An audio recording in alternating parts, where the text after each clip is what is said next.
સુરત શહેરના DCP zone 6 વિસ્તારમાં આવતા 7 પોલીસ સ્ટેશન વિસ્તારમાં પકડાયેલ વિદેશી દારૂનો હજીરા ખાતે નાશ કરાયો। નાયબ પોલીસ કમિશનર ઝોન 6 વિસ્તારમાં આવેલ પોલીસ સ્ટેશનમાં કબજે કરવામાં આવેલ ભારતીય બનાવટનો વિદેશી દારૂ કિંમત રૂપિયા 1,09,43,656 પ્રોહિબિશનના મુદ્દામાલનો કરવામાં આવ્યો નાશ,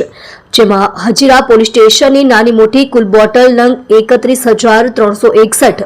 કુલ કિંમત રૂપિયા 51,51,445, ઈચ્છાપુર પોલીસ સ્ટેશનની નાની મોટી બોટલ નંગ 2,778, કુલ કિંમત રૂપિયા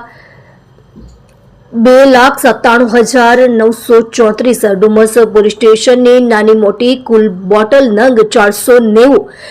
કિંમત રૂપિયા 50,663, ડ્રીમ સિટી પોલીસ સ્ટેશનની નાની મોટી કુલ બોટલ નંગ 16,020, કુલ કિંમત રૂપિયા 32,42,918,